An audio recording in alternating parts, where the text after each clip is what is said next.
블랙홀 제비뽑기. 옛날에 러시아에서 스푸트니크 2호라는 우주선을 쏘아 올린 적이 있어요. 그때 우주선 안에는 라이카라는 개 한 마리가 타고 있었답니다. 라이카는 원래 모스크바 골목을 방황하던 떠돌이 개였는데요. 우주 공간에서 동물이 살 수 있는지 없는지를 알아보려고 사람 대신 라이카를 실어보낸 거예요. 끝없이 펼쳐진 우주 공간에서 라이카 혼자 어떤 시간을 보냈을까요? 과학자들은 라이카가 우주에서 일주일 동안 살다가 편안하게 세상을 떠났다고 발표했어요. 사람이든 동물이든 라이카처럼 누군가를 대신해서 위험한 일에 뛰어드는 경우는 지금도 세계 어디에서나 벌어지곤 한답니다. 도시에서 아주 멀리 떨어진 어느 산골 마을에서도 비슷한 일이 있었어요. 어느 날 우물가에 마을 사람들이 모두 모였습니다. 어른할 것 없이 한 사람도 빠지지 않고 다 모인 거예요. 마을의 운명이 걸린 중대한 결정을 해야 했거든요. 자, 지금부터 제비 뽑기를 시작하겠습니다. 말씀드렸다시피 동그라미가 그려진 종이를 뽑는 사람이 우물 속으로 들어가는 겁니다. 마을 이장은 손가락으로 우물을 가리키며 거듭 다짐했어요. 사람들은 불안한 표정으로 우물을 들여봤습니다. 우물에 큰 문제가 생긴 것은 사흘 전이었어요. 여느 때처럼 아낙네들이 옹기종기 모여 물을 깃고 있는데 갑자기 빈 두레박이 올라왔지 뭐예요? 이상하다. 우물이 말랐나? 아낙네들은 다시 두레박을 내려봤어요. 그런데 두레박이 한도 끝도 없이 내려가는 것이에요. 밧줄이 닿을 때까지 말이에요. 옆에 있던 꼬마가 돌멩이를 던져봤어요. 돌멩이가 물에 떨어지면 퐁당하는 소리가 나겠죠. 하지만 아무 소리도 들리지 않았어요. 우물 밑이 마치 우주공간처럼 텅 비어버린 것이에요. 마을 이장이 달려와서 손전등으로 비춰봤더니 물은 보이지 않고 그저 텅 빈 어둠뿐이었어요. 큰일 났다. 우물에 큰 구멍이 생겼어. 마을 회의가 열렸습니다. 어떤 사람들은 마을에 애군이 닥쳤다며 호들갑을 떨기도 했지요. 마실 물이 사라진 것도 큰 문제지만 바닥에 도대체 뭐가 있는지 모른다는 게 더 큰 문제였어요. 어쩌면 무시무시한 괴물이 살고 있을지도 모르잖아요. 사람들은 회의 끝에 결국 누군가를 내려보내기로 했어요. 자, 누가 내려가 보겠나? 아무도 나서는 사람이 없었어요. 자칫하면 영영 못 돌아올 수도 있는데 누가 나서겠어요. 그래서 어쩔 수 없이 제비뽑기를 하게 된 거죠. 자, 그럼 지금부터 종이 쪽지를 나눠드리겠습니다. 신호를 보내기 전까지는 절대로 쪽지를 펴보면 안 됩니다. 이장은 쪽지를 하나하나 나눠주기 시작했어요. 사람들은 떨리는 손으로 쪽지를 받아듣고는 두 손을 꼭 쥐고 기도했어요. 제발 걸리지 않게 해달라고 말이에요. 자, 그럼 이제 다들 쪽지를 펼쳐보세요.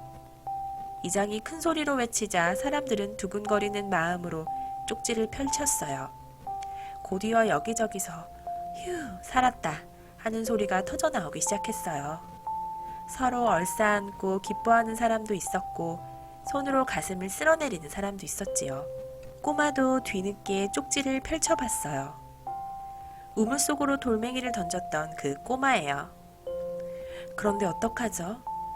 꼬마가 뽑은 종이 쪽지에 동그라미가 떡하니 찍혀있지 뭐예요. 꼬마는 금방이라도 울 것 같은 표정으로 사방을 두리번거렸어요. 그때 누군가가 꼬마의 쪽지를 확 낚아채더니 다른 쪽지를 쥐어줬어요. 얘야, 잠자코 있으렴. 마을 변두리에 사는 산지기 영감이 자기 쪽지를 꼬마와 맞바꾼 것이었어요. 이 하레비는 오래 살았잖니? 산지기 영감은 꼬마에게 눈을 찡긋해 보였어요. 자, 누가 뽑혔습니까? 손을 들어보세요. 이장이 소리쳤어요.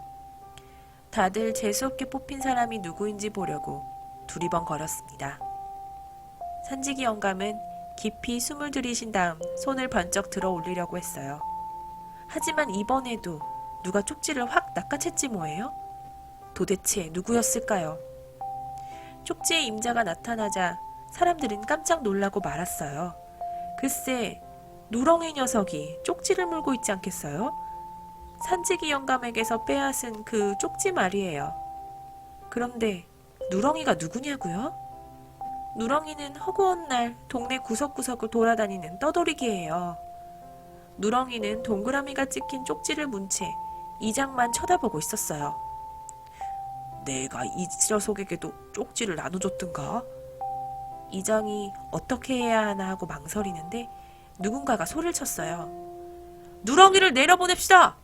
그러자 여기저기서 올쏘올쏘 하는 소리가 터져 나왔어요. 잠시 후 누렁이가 밧줄에 단단히 묶인 채 우물 속으로 천천히 내려가기 시작했어요. 사람들은 약간 미안했던지 누렁이를 내려보내기 전에 푸짐한 고기를 듬뿍 먹였답니다. 누렁이는 우물가에 모인 사람들에게 꼬리를 흔들어 보이고는 순순히 밧줄에 묶였어요. 우물 속 캄캄한 어둠 속으로 누렁이가 천천히, 아주 천천히 내려가고 있었어요. 누렁이를 발로 뻥뻥 차며 괴롭히던 몇몇 사람들은 그제야 미안하다 누렁아 하고 중얼거렸어요. 누렁이가 어둠 속으로 완전히 사라진 뒤에도 밧줄은 계속해서 아래로 내려갔어요. 그러다 어느 순간 갑자기 줄이 헐렁해졌지 뭐예요? 어떻게 된 거지? 이장은 재빨리 밧줄을 당겼어요. 하지만 밧줄 끝에는 아무것도 묶여있지 않았어요. 누렁이가 어둠 속으로 감쪽같이 사라져버린 것이에요. 잠시 후 우물 안에 다시 물이 찰랑찰랑 고이기 시작했어요. 깊은 어둠이 사라지고 우물도 예전 모습으로 돌아온 거예요. 누렁이는 어떻게 됐을까? 그 뒤로도 마을 사람들은 만나기만 하면 누렁이 얘기로 시간 가는 줄 몰랐어요. 하지만 누렁이가 어디로 갔는지 아는 사람은 아무도 없었지요. 1957년 11월 4일 지구에서 멀리 떨어진 우주공간에 스푸트니크 2호 인공위성이 떠 있었어요. 라이카는 너무 두렵고 쓸쓸해서 죽을 것만 같았지요. 지구에서도 늘 혼자였지만 우주공간에서만큼은 외롭진 않았단 말이에요. 라이카는 단 1초라도 누군가와 함께 있고 싶었어요. 그런데 갑자기 이상한 일이 벌어졌어요. 눈앞에 커다란 구멍이 생기더니 깊고 어두운 터널이 펼쳐지기 시작한 것이에요. 그리고 잠시 후 터널 속에서 누렁이 한 마리가 나타났어요. 라이카는 컹컹 짖으며 누렁이에게 달려갔어요. 라이카와 누렁이는 한 번도 만난 적이 없지만 순식간에 우주에서 가장 절실한 단짝이 되었어요. 우주에서는 종종 상상도 못한 일들이 벌어지곤 한답니다. 블랙홀이나 웜홀, 시간여행 같은 것들도 우주에서는 아주 흔한 일이라고 해요. 어쩌면 너무나도 친구가 필요했던 두 마리의 간절한 마음이 시간과 공간을 넘나드는 신비로운 터널을 만들어낸 건지도 몰라요. 그나저나 우주에서 만난 그 두 친구는 그 뒤로 어떻게 됐을까요? 글쎄요. 그건 아무도 알 수 없어요. 둘이서 그 신비로운 우주 터널을 따라 먼 여행을 떠났을지도 모르죠. 아마 아주 신나는 여행이었을 거예요. 혹시 아나요? 걔들만 사는 행성에서 평생 즐겁게 살았을지. 우주에서는 상상하는 모든 것들이 얼마든지 이루어지곤 하니까요.